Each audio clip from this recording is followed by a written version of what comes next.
Je pense que si on était parfaitement centré, ça donnerait un truc bizarre. Alors que là, c'est bien.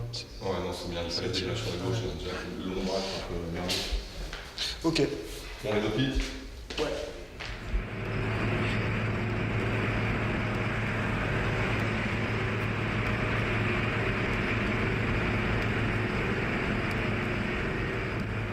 C'est l'arrière d'un camion qu'on suit sur une autoroute et que je filme, et sur lequel je projette la même route que j'ai filmé le jour. L'arrière du camion devient un écran de cinéma. Et ça raconte pour moi beaucoup de choses sur le pouvoir d'attraction des images en mouvement. Sur moi d'abord, et sur n'importe quel spectateur en général. Comment l'image prend le dessus sur le réel. Où en fait on ne regarde pas du tout ce qui se passe autour de cette image, mais on regarde l'image elle-même. Voilà, c'est la prise de pouvoir de l'image sur le réel. C'est une vidéo qui raconte à la fois un amour du cinéma et en même temps qui est une pièce d'art contemporain. C'est une sorte de séance de cinéma sauvage et illégale sur la route. Et voilà, c'est quelque chose de très spontané qui pour moi ouvre les deux chemins sur lesquels j'avance, qui sont un travail de metteur en scène de cinéma et un travail de plasticien qui utilise la vidéo, l'installation et la photographie.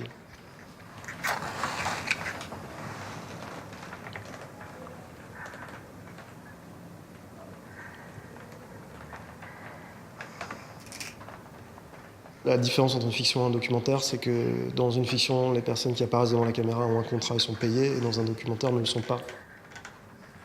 Mais concrètement, le rapport à l'image est évidemment différent, mais pas radicalement, je trouve. Parce que je pense que dans un documentaire, on filme des gens qui forcément construisent eux-mêmes leurs personnages, en fait. J'ai fait un documentaire qui s'appelle Bielutine, sur un couple de collectionneurs d'art à Moscou, où le film est précisément là-dessus, sur une fiction, en fait.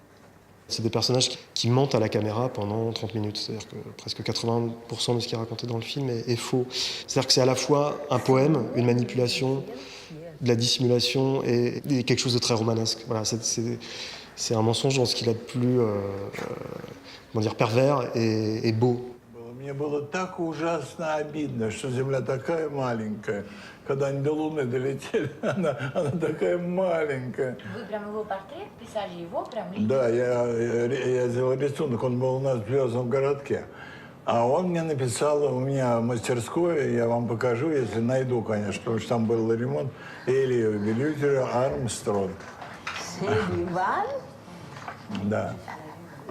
Этого vous n'avez pas encore mangé ce petit gâteau. Ça m'arrive souvent aussi dans des fictions de mélanger des éléments extrêmement documentés et réalistes avec des choses qui n'appartiennent qu'à mon imagination. Voilà, je pense que dans la réalité, toute réalité est vécue par l'être humain et un mélange de fiction et de réalité. On se construit des mythologies en permanence sur soi, des mythologies collectives, personnelles, et que c'est assez difficile de faire une ligne claire dans nos vies, dans nos communautés et civilisations, entre ce qui est de l'ordre de la croyance et ce qui est de l'ordre de la réalité.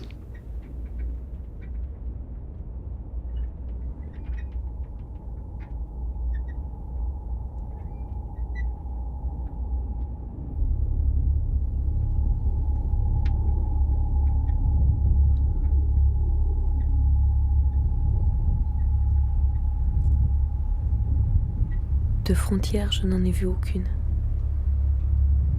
Vu des routes qui se séparent pour se rejoindre ensuite. Vu des barrières se lever puis s'abaisser derrière moi. Vu des hommes en armes et la lumière contre les visages relevés.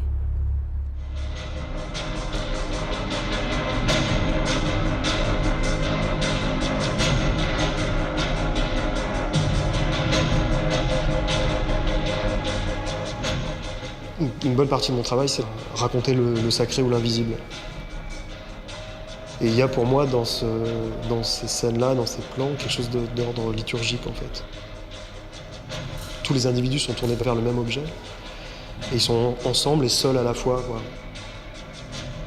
Quelque chose d'ordre rituel qui moi me sidère beaucoup. La liturgie du spectacle. Comment des scénographies très très anciennes, très archaïques dans l'histoire de l'humanité, retrouvent une forme ultra contemporaine, en s'ayant extraite ou débarrassée du religieux. Il y a un rapport au sacré en fait, qui n'est pas religieux, mais qui est la frontière entre un monde et un autre. Un monde dans lequel il y a une réalité qui serait au-dessus ou plus lumineuse, et une autre dans laquelle est plongée l'humanité qui tâtonne dans le noir, comme ça. Pour moi, c'est des scènes qui se rattachent à un récit bien plus ancien, en fait, qui a commencé avec l'humanité, quoi.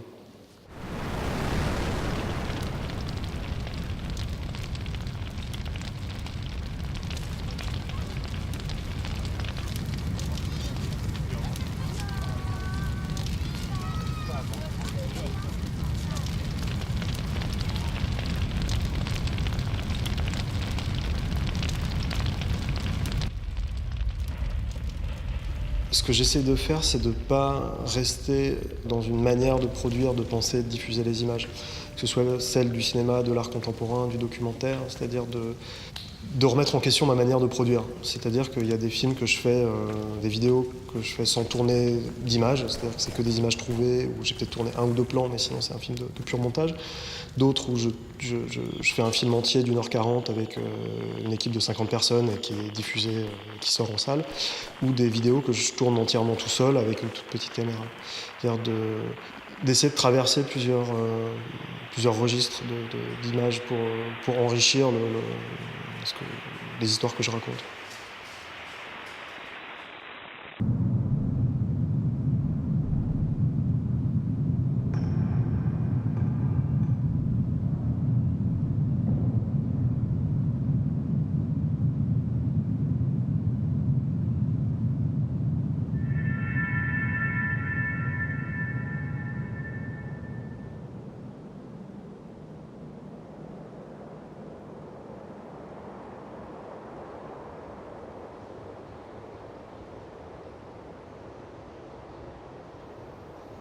Ça fait que 3 ans que j'ai une pratique de photographe. Mais moi, j'appelle même pas ça photographe. J'appelle ça metteur en scène d'images fixes. Voilà.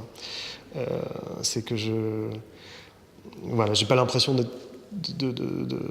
rentrer dans un processus photographique, mais par contre dans un processus de mise en scène. Toutes mes images sont arrangées, elles sont construites. Pour moi, c'est vraiment de la mise en scène. Digital Desert. C'est le nom d'un uniforme qui est conçu par l'armée américaine, mais qui aujourd'hui habille autant les GI que les combattants de Daesh, que l'armée russe. Et le motif de camouflage est un pixel. Ce qui veut dire que le but de ce camouflage, c'est pas de se dissimuler à l'œil du combattant, en premier lieu, mais de se dissimuler au capteur numérique.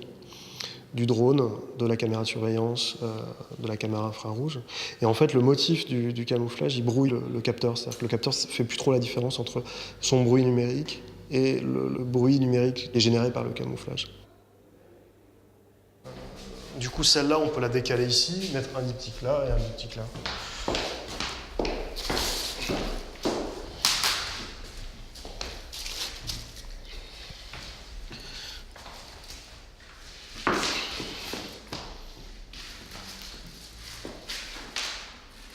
Ça, ouais. Et là, on peut mettre... Et donc, cette série de photographies, elle montre des natures mortes, mais au sens très classique, comme des restes. Sauf que ce n'est pas des restes de corps, c'est des restes de vêtements. C'est un mélange entre des grands formats très mis en scène et puis les détails où je vais me rapprocher dans l'image, comme la caméra de surveillance d'un soldat ou d'un poste de contrôle et qui veut zoomer pour voir quelque chose et on se rend compte que la terre et l'uniforme se mélangent, deviennent la même matière. Parce que le pixel uniformise tout. Voilà. Et du coup, ça baigne dans de bain numérique. Quoi. Et que du coup, tous les protocoles de contrôle technologiques de l'armée, tout aussi sophistiqués qu'ils soient, permettent pas de prendre le pouvoir totalement sur les réalités. C'est-à-dire qu'il y a toujours quelque chose qui échappe à ça. Voilà. Et ça, c'est une question qui me passionne. Ce qui échappe à l'image, ce qui échappe à l'œil et à son contrôle.